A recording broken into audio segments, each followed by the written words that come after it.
Oke, assalamualaikum warahmatullahi wabarakatuh. Berjumpa lagi dengan saya dengan pembelajaran matematika seperti biasa.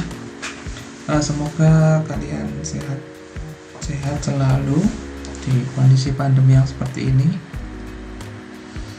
Sebelum kita melakukan pembelajaran seperti biasa, saya akan membahas soal-soal yang sudah saya berikan di minggu kemarin.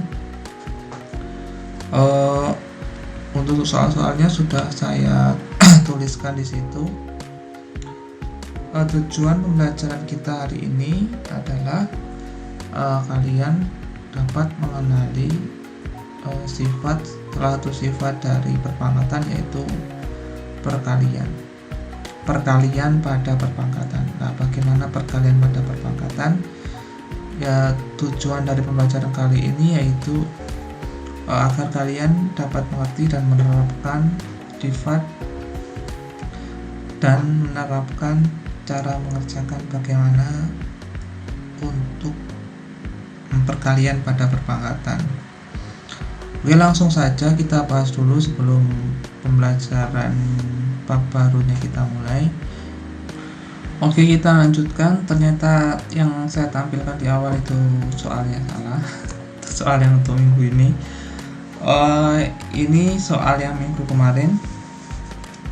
Nyatakan perkalian berulang berikut dalam perpangkatan. Gampang aja ya, karena ini perpangkatan itu adalah perkalian berulang. Ini berulangnya 3 kali, berarti min 2 dalam kurung pangkat 3. Harus ada dalam kurungnya ya. Kalau tidak ada dalam kurungnya kurang tepat.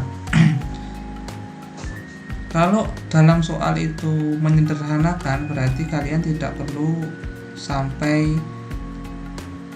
menghitung nilainya. Tapi kalau tentukan hasil atau tentukan nilai dari itu harus berupa nilai angka yang jelas. Nanti di soal berikutnya soal seperti itu. Kalau sederhanakan berarti cukup disederhanakan, kalau nilai berarti sampai angkanya. Oke, nomor 2 yang A kita bahas. Seperti yang kemarin saya jelaskan, caranya yaitu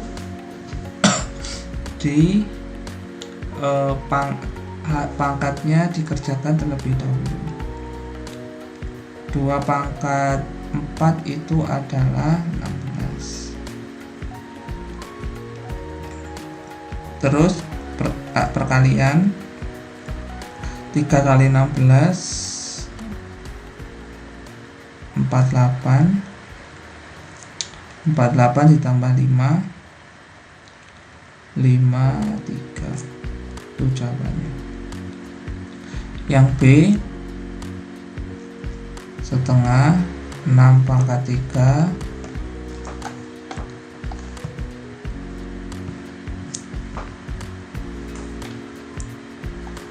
6 pangkat 3 itu berapa ya, banyak ya. Ini setengah 6 pangkat 3, bentar dihitung dulu. 4 pangkat 2 itu 16. 6 pangkat 3 itu 216. Gini. Berarti ini setengah 216 kurangi 16 itu 200 ya. Disederhanakan sama dengan 100. Yang D sekarang 6 pangkat 4 dalam kurung itu 1296 dikurangi 4 pangkat 4. 4 pangkat 4 itu 16 kali 16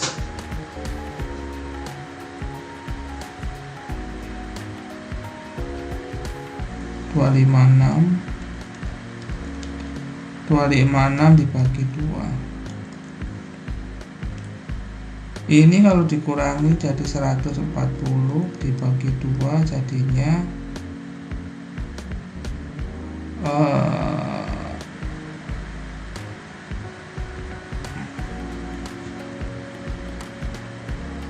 520 itu ya. itu yang soal nomor D, yang soal nomor E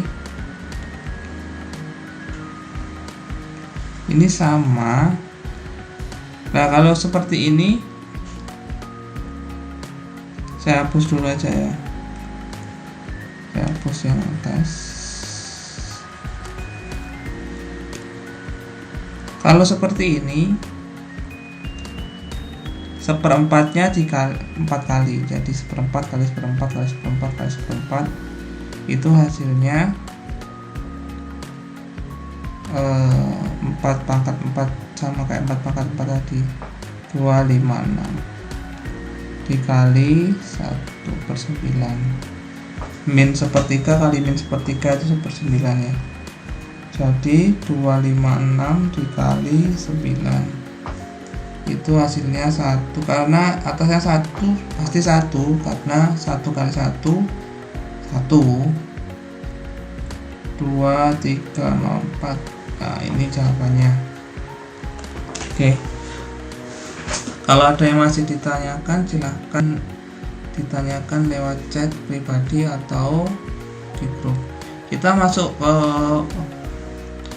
materi kita, perkalian pada perpangkatan. Seperti saya katakan tadi, nanti ada sifat-sifatnya perkalian pada perpangkatan bagaimana. Kita lihat dulu. Ini ada 3 pangkat 2 dikali 3 pangkat 5. Kalau kita jabarkan itu isinya adalah ini 3 pangkat 2, ini yang 3 pangkat 3. Kalau perpangkatan itu adalah perkalian yang berulang, kita hitung karena 3-nya sama, jumlahnya 3 pangkat 5. Yang bawahnya sama juga seperti ini. Yang variabel juga sama, ini pangkat 5, ini pangkat 2. Ini ternyata sama.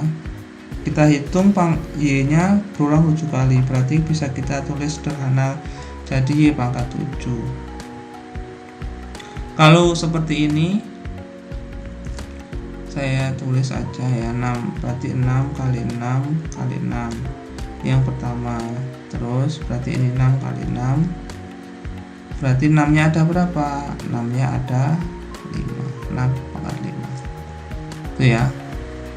Jadi kita bisa simpulkan, kalian bisa lihat bahwa ternyata pangkat yang di sini bisa ditambah. Jadi perkalian pada perpangkatan itu pangkat, kalau basisnya sama itu boleh ditambah, berarti 6 3 tambah 2 jadinya 6 pangkat 5. Jadinya kita tulis di sini adalah M ditambah N. Ini rumus ya. Jika AM dikali A pangkat N, A itu basis, terserah A nya berdasarkan 6 pangkat 3 dikali 6 pangkat 10, berarti hasilnya adalah 6 3 plus 10 atau 6 pangkat 13. Nah, begitu cara pengaplikasiannya. Lanjut, memangkatkan suatu perpangkatan. Nah, kalau tadi mengalihkan ya suatu perpangkatan. Oh iya, kalau angkanya beda gimana Pak? Ya nggak bisa ya. Misalkan 6 pangkat 2 dikali 2 pangkat 4, ini hasil akhirnya ya ini, nggak bisa ditambah pangkatnya. Dia bisa ditambah pangkatnya dengan syarat basisnya sama, angka pokoknya sama. Misalkan ini 4 pangkat 2 dipangkatkan lagi 3, artinya 4 pangkat 2 nya 3 kali, ini ditulis 4 pangkat 2 4 pangkat 2 4 pangkat 2. Kalau kita jejer-jejer ternyata 4 nya ada 6. Kalian bisa melihat polanya nggak dari sini? Ternyata kalau pangkat dipangkatkan itu boleh sama dengan dikali, jadi M kali N. Kalau 2 pangkat 5 dipangkatkan 2 itu sama saja dengan 2 5 kali 2 sama dengan 2 pangkat 10 gitu. Itu sifatnya. Jadi kita punya dua sifat tadi ya, perkalian pada perpangkatan dan pangkat dipangkatkan lagi. Oke, ini contoh soalnya, ini masih gampang ya. Misalkan ada 4 pangkat 3 dikali 4 pangkat 2, karena basisnya sama-sama 4, berarti dia boleh ditambahkan pangkatnya. 4 pangkat 3 plus 2, hasilnya 4 pangkat 5. Sama yang bawah, yang D juga sama. Ini hanya latihan soal. Yang ini juga sama. Ini ditulis seperti ini 4 pangkat 2, Y nya juga ada 2, berarti kalau ditulis 4 pangkat 2 kali Y pangkat 2. 4 pangkat 2 itu adalah 16. Saya tulis di sini ya, biar kalian mungkin nggak paham Pak, saya Pak. Nah kan 4Y kuadrat itu bisa tulis 4Y kali 4Y, karena kuadrat ya. Nah 4 nya ada 2, berarti 4 pangkat 2, Y nya ada 2, berarti Y pangkat 2. 4 pangkat 2 itu 16, Y pangkat 2 itu tetap Y pangkat 2, berarti hasilnya 16 Y pangkat 2. Yang B juga sama, Y pangkat 3 semua WY dipangkatkan, W nya ada 3, Y nya ada 3, ada gitu aja. Kita lanjut, sudah habis materinya seperti itu aja. Kita simpulkan, ada 2 kesimpulan yang bisa kita pelajari hari ini. Yang pertama apa?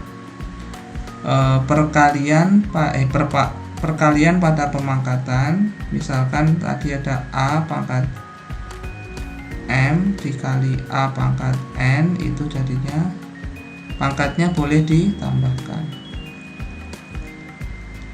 dengan syarat basisnya sama syaratnya. Jadi basis itu nilai pokoknya harus sama. Itu kesimpulan pertama. Kesimpulan kedua, tadi ada perpangkatan pada perpangkatan. Bila ada M pangkat M dipangkatkan lagi pangkat N, maka hasilnya itu. Ini N ya. Baik, begitu pembelajaran kita hari ini. Semoga menjadi ilmu yang bermanfaat. Sebelum saya tutup, jangan lupa tetap jaga kesehatan, tetap sholat tepat waktu, beribadah yang lebih rajin karena banyak waktu luang di rumah.